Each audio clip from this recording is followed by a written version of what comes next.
Mike McCool here in the Royal Examiner studio, and with me today is Front Royal Mayor Lori Cockrell and our town manager, Joe Waltz. And today we're going to talk kind of on a single topic, I think, because normally we just go everywhere, right? Yeah. And once we get Lori talking, we just we just go everywhere. But you had a retreat not too long ago, and part of that process was kind of come up with some vision and some goals that the town wanted to work for, and kind of get the entire council and the town staff all kind of going the same direction. Is that right? Is that one of your ideas you had? Yes. We have talked about goals in the past since I began serving on council, but some of the other retreats in years past were more about how to handle the meetings and how to treat each other and things like that. Right. Not quite so much about like goals, right. To say so that you can't measure your progress unless you have a goal and you're checking in on it. And last year we actually had goals then as well. I don't think we went to the level that we did this year, but last year one of our goals was about walkability. Mr. Waltz, go ahead, and cause we talked a little bit about that at our. Well, one thing about goals, if you don't write them down, they're just dreams. Exactly. And now you've got them written down. So yes. Okay, we're going to call them goals. Yes, so that's it. One of the things we talked about. So Joe, tell us what. Last year. So one of the good things is we had a retreat in March of 23. That was my first retreat since coming back to town. And one of the goals that came out of that was walkability. And we had safe walking routes for schools to greenways. And so council made that a priority in 23. And so the conversation went to West Kreiser sidewalk and the issues that we have with school kids walking along there. So once council made that a priority, staff went and did a preliminary design for a West Kreiser sidewalk from Luray all the way up to 340. Mm-hmm. When we got that price back, it was over $7 million. That was hard to believe. That was hard to believe. But there's a lot of utility poles we need to move. There is some road repair and some curb and gutter that we need to install. So then we started exploring grant programs to get this funded, and we found a federal program through VDOT called TAPS. And so when we started exploring that, there was a cap limit on how much you could actually request. So we broke the project into two phases. The first phase from Luray to Skyline Vista, and phase 2 from Skyline Vista to 340. And so we decided as staff that the highest priority was from Skyline Vista to 340 because there is no safe passage for kids. Right. And so when kids walk up to 7-Eleven, they're actually walking in the street. So we did some more preliminary designs, and we submitted that grant application last year. It was for $3.1 million. And we just got notified in May that we have a preliminary approval, which will be finalized in June, that will give us the $3.1 million to do that sidewalk. It still seems like a lot of money for a sidewalk, doesn't it? It sure does. But then again, there's a lot of infrastructure and stuff involved in it that people say, "Why just throw that sidewalk down for a couple $100?" But yes. So we want to do it right. We wanted to replicate what we got on East Kreiser Road, which is a nice sidewalk with street lights and that. And so that's the vision that we're trying to apply. So I'm really excited. This is a big win for the town and a big achievement because we started this in 23 with an idea and staff followed it through. Right. Well, I know part of the plan too was this talk from South Street to Kaiser Road. That's part of another plan, but it seems like a neglected part of our town. You know what I mean?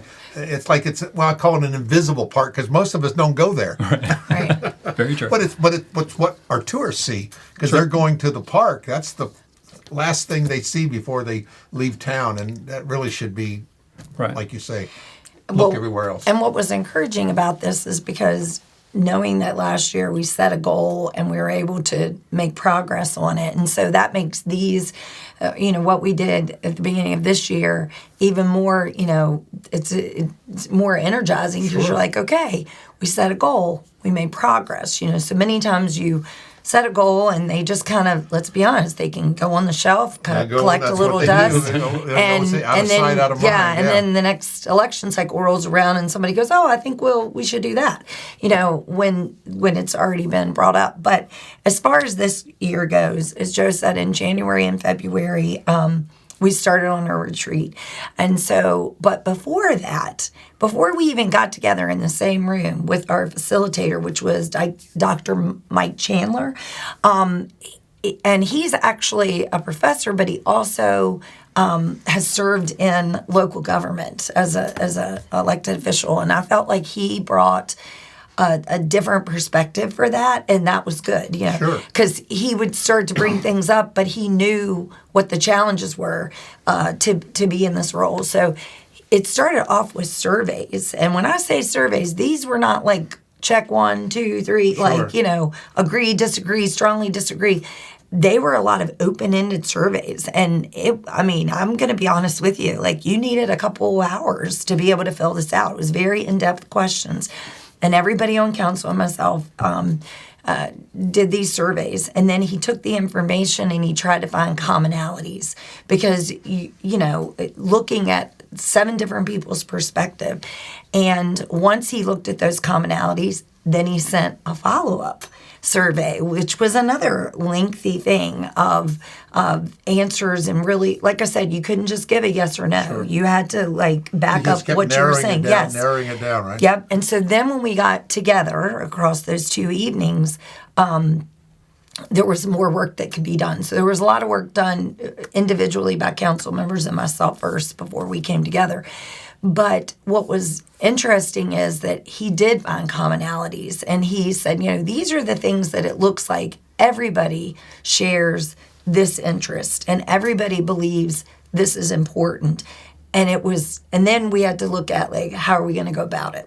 And to be honest with you, the back of this has goals, mm-hmm. But Joe would tell you there were pages, there were more than just Sure. this, but we had to say, what's doable? What's reasonable? What can we do? And what can we do? I won't say quickly, but what can we address now? Right. Some things involved a lot more money or a lot more time or things that we didn't feel like we had right then. You get down in the weeds sometimes. Yeah. We can beat that horse to death. That's kind of what they say, right? Yes. Yeah. And that was, so these were more of a narrowing, even there was 3, 6, 3. But I did want to point out that what I thought was really valuable about what came out of that, those couple nights and all the work behind it is that overall, my desire and the other council members' desires, what kept coming out is having a community that our children and our children's children and the future, that kept coming out is that we want to have a place that is for generations. Sure. And that everybody can, I always say this, I want my children to want to come back here and raise their children. And, small town charm and those things Sure. obviously came out, but it was a lot about a lifetime, Right. And what was interesting is that, as Joe said before the camera started rolling, we actually started with the vision and mission, and getting those in line, everything else kind of fell into it. How do these things fall in there? But oddly enough, Dr. Chandler said, I almost feel like you have a tagline. And we weren't even thinking about that. He said it, and we played around with it a little bit, and we were all in love with it. It was front row, where you can spend a lifetime. Right. It sounds so simple, but we were that really captured all the other stuff that we talked about. So grow old and fro row, right? yeah, that's it.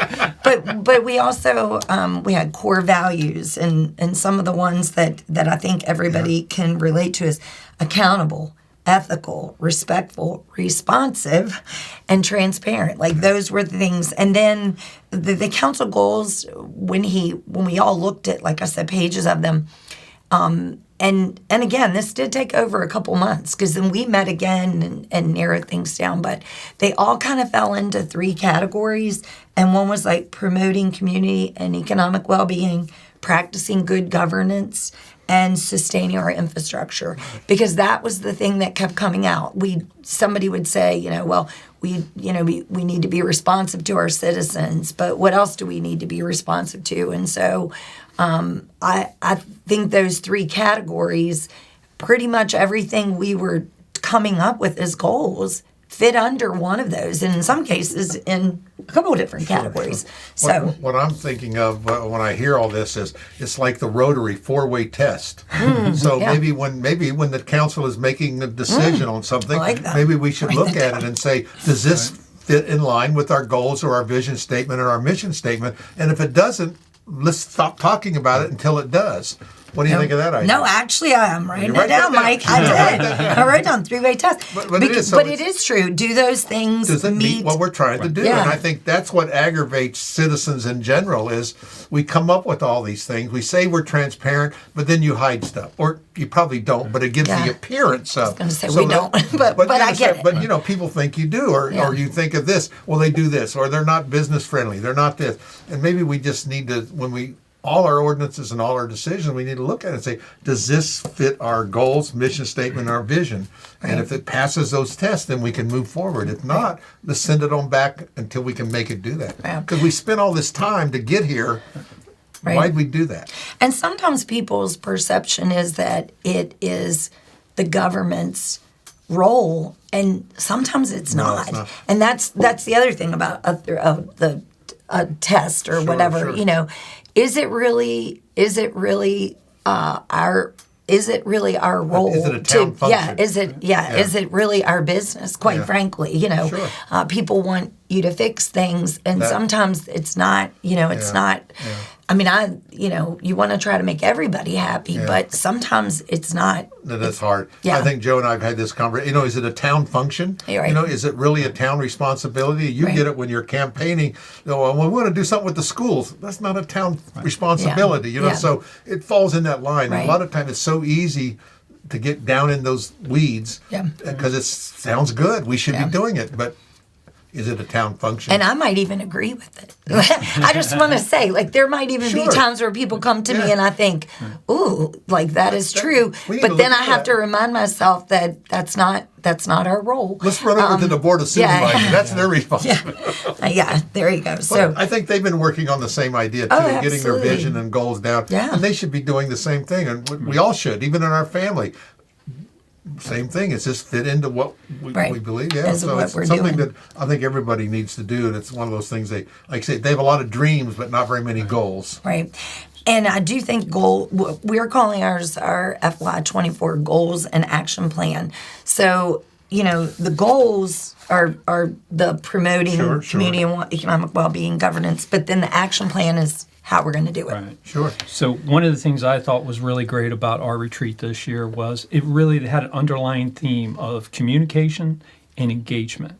And so you will see some of the goals that we're working on now, such as creating a council corner at the newsletter, pushing out our annual report, and then this new event we have coming up on June 22nd, which is our first annual open house at the gazebo, which we're champion as an opportunity for the citizens to come down, meet with council, meet with staff. If you got a question, let us help you answer that. Sure.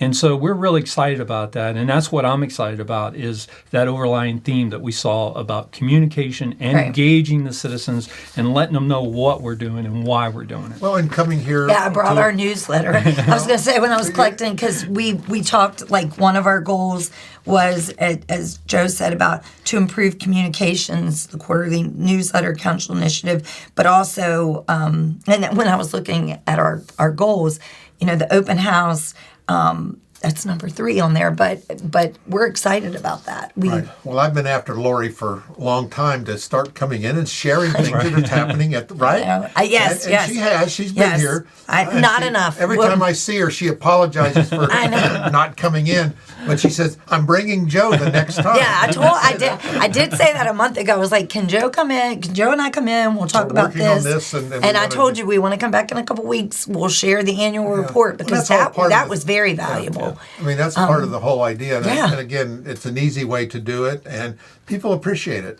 Yeah. People want to know. Right. Well, I don't want to spoil it, but the annual report, just seeing the sheer volume of the things of our, what our staff is doing and what has happened. Right. It will be, people will be like, wow, there's, hopefully they're seeing it as this is our big bang for our buck. Sure. This is what the town's doing. And again, we've talked many times about a lot of things that we do, we don't see.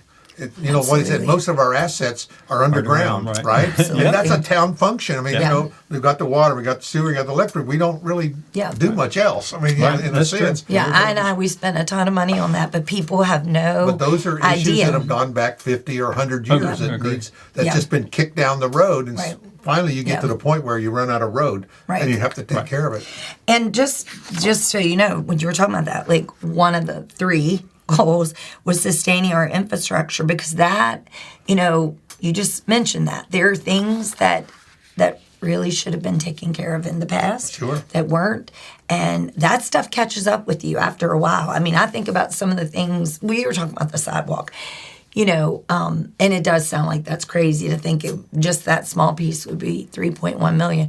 But it makes you wonder what 5 years ago would have cost, Right. or what it's going to cost 10 years from now. So if you don't start addressing these things now, you know, the cost isn't going to go down. Well, I'll tell you, when you mentioned all that, part of these problems have all come back from, you know, we've been accused of being the good old boy network, and this guy builds us, and we didn't make him put a sidewalk in. This guy didn't put in curb, but this guy was for, and that goes back to this idea, this vision. No, if we want sidewalks, then this is what it is. If we want curb and guttering, that's what it is. There is no good old boy.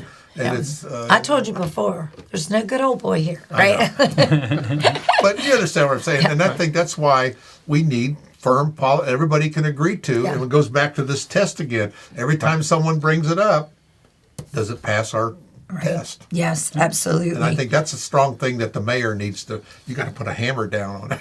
Yeah. Well, and like It's I hard. said, I mean, you want sometimes people to talk, but- you want to be compassionate, because people, what's really important to them, they're bringing forward. But like I said, sometimes you have to remind yourself that's not. I mean, even at the public comments, when I read that part where we talk about, you know, that it should be something that is about the business of the town. You know, sometimes people come in and talk about everything other but that. things, Yeah. and you know, and I will admit that I don't often cut them off because I don't like to be rude. Sure. But you also have to recognize that, you know, I know that's really important to you. And I try to when people reach out to me, because believe me, they do. Sure they You know, do. not just email, walking down the street, grocery store, you name it, or message me on Facebook, is I try to help them like figure out where to go. Like I will say, there's a particular topic that was going on here in town in the last couple months, and I got a lot of people talking to me about it because they thought this particular piece of property was in town, and so therefore the town had some control over what was going on there. Right. And I had to explain to them that it was run by a private association that the town had no control over. That I can see why you might think that, because in other communities, Sure. in other communities, cemeteries are a part of the town or the county's purview, but ours was not. But I said, but let me look into it. Let me find out where you could go. And so I do try to do that, because sometimes it's not our role, but sometimes we might know where to go, and Like, that's what I tell try them. to be helpful. If I can't do it, I know a guy. Yeah, there you go. That's right, that's I try. Yeah. Well, you know, we joke when we say I'm from the government, I'm here to help you, but we really should be there to help yeah. people. We're And I here to think serve. that's part of Yeah. our. If you look Yeah. through your goals and your mission statement, Yeah. that's really what you're to do. Yeah. Help And that's people what get this- stuff done. The open house, that's one of the things. I mean, I'm not going to, it says sponsor an open house event to allow citizens to interact with staff and council and the services the town provides. But really, that is what it is. Like, that's what we're hoping to do. Right. Each department's going to be there. We're going to try to explain to people and give people the opportunity to interact with council. Oh, So, no. One thing though, you have a list like this and you put some check marks on it. Well, we've done that, and that's the last we hear from it. Yeah. You know, and part of well, goals- this is going to be an annual. We hope you this go. is going to be an annual open house Yeah. and an annual report. It's just that this is our first one. Right. But just like anything else with this open house, like we've already been talking about, like, okay, we probably can't pull that part off yet, but maybe by next year we'll be able to Sure. do that. Well, then when what you learn will What go we into learned, your right? Yeah. Lessons learned. Oh, Yeah. hey, this go on the website to answer this question again. We can add this. We Yeah. can do this. Yeah, Exactly. It's a moving. Yeah, Yeah. it's just as much as a fact finding for us, Sure. interacting with the citizens, as Yeah. they're interacting with us and Yeah. getting information. Well, they're real good about sharing stuff on social media, but not too good about really following up on it. So trust me, I know. And that's hard too when people say things on social media I that know you it. might know are inaccurate, that hurts, but you you know. just Yeah. But on the same in that same vein, we have a lot of people compliment us too. Like I just want to say, like, they'll tell me about a particular staff coming out and resolving that situation or whatever. We have an amazing staff, and they. I can't thank them enough. The hard work, and that's what's about the annual report. When you look at how many calls they made and the things they did, amaze you sometimes when you look at different things. Yeah, I mean, we're a small, a small town, but we're not really a small town. Right. We are the seventh largest town in the state of Virginia. And so. A lot goes on. A lot goes on here. Well, like I said, the one thing I hear from visitors is, "Wow, I wish our town did that." And we talk about baskets of flowers and street light. Oh, I wish our town did that. Or when we closed the streets down, remember during COVID, and we had outside dining. Yeah. I would go down and interview people from people who are visiting. And I said, "Boy, I wish we did this." So that shows you that we are doing something different, but it's a constant battle. Right. We don't do it every. Okay, we don't do it now, but what's the next step? And I think I really like going back to your like you say, the 3 or 4 way test, whatever it is. No, I do. I'm going to take that back. You just ask people and then shut up. Yeah. That's what you do. You look at them and you tell your fellow councilman and you say, "Does it?" And then don't say anything, because the next person that talks owns it. So just remember that. Yeah. All right. They teach you that, don't they? Yeah, they sure do. But I do appreciate you letting us share this, and we wanted to give you a copy so that if you wanted to share this, You're going to send this to me electronically, I'm sure. we can. This Sure. afternoon. Absolutely. Great. Yes, that's Okay, good. 'cause But you're right. Some of the I don't things. want to type this in and make it wrong, No, but it is, as you said, what's great is we're already able to check off some things. Yeah. And that's the goal. Now, I will say, or at least in my job as a teacher too, sometimes we set goals, and at the end of the year, we haven't met the goal. And so there might be some things that we carry over into, but at least we have them in front of us, and we can make progress. Let me give you something else to write down. Oh my! Here it is. Does Rule number it one. pass the test? No. Inspect what you expect. Okay. Write that down. I've heard you say that multiple times. That is like the number one thing in management. Inspect what you expect. Okay. All right? So there you go. There Two you go. things. If you do those 2 things, you'll be a winner. Who knew we were going to come to this interview, Joe, and walk away with Anything else you want to throw in there? What else you want to? No, but thank you for giving us the opportunity. I'd like you to come back every month and just tell us what's going on in town. Joe and I talked about other things earlier. When he first got here, I said we want to do a tour of different facilities. Remember when I talked about? I remember. I always told you. I said, when I turn that water spigot, where's that come from? How does it get into my house? We gotta make Or, that happen. When I flush Yes. people want to know, because that's I know. our infrastructure. When I flush that toilet, what happens? Yes. And I learned something really interesting on one of our tours at the sewer plant, or whatever you want it, Wastewater. Wastewater treatment. Yeah, wastewater treatment. I said, "Boy, it doesn't smell over here." And the guy told me, he said, "If it smells, there's something wrong." Exactly. There you go. We did a retirement party over there, remember, a couple years ago. And I thought, boy, this is kind of a nice place. Yes. But that might be something we could add to one of our practicing good governments is to add an opportunity for people to see inside of what goes on. It makes me think of some of those shows when I was a kid, like the Electric Company, where they would take you to, remember that show? I'm going to show my age. But you get to see what was going on. When I was stationed in Washington, D.C. back in the 70s, it was right next to Blue Plains. That was the D.C. And let me tell you what, it was not unsmellable. So, Okay, all right, gotcha. But thank you for letting us. No, I think it's so great. we're gonna come back in a couple weeks, talk about the annual plan. But I think if we came back in a couple weeks, all right, it'll still be before the open house. But I just want to make sure people know about the open house. We'll push the open house for it. We're going Yes. to put all that information below. We'll put the dates and the times. Yes. Yeah. And we'll feed this out, and we'll give links to the website where Yep. people can see all these things, and people can check it on. And we have like like a marketing thing that talks about the open house. I might try to send that to you too. I mean, I've been sharing it on my mayor Facebook, but the more people see it, more than that. So maybe when we come back, we can unveil what we're working on That'd be for great. Citizen Academy. Oh yes. Oh yes, another, Oh, that's on there too. That's on there too. That we yes. hope to get started in September this year. So we should have some final plans on that in the next 3 That'd be weeks. great. So Well, people who thanks want to again sign for up. coming Yep. in. Appreciate it. You're welcome to come anytime. Thanks, All right. Mike. Thank you again, for Bill. having Thanks, us. Lori. And Appreciate it. thanks, Mark.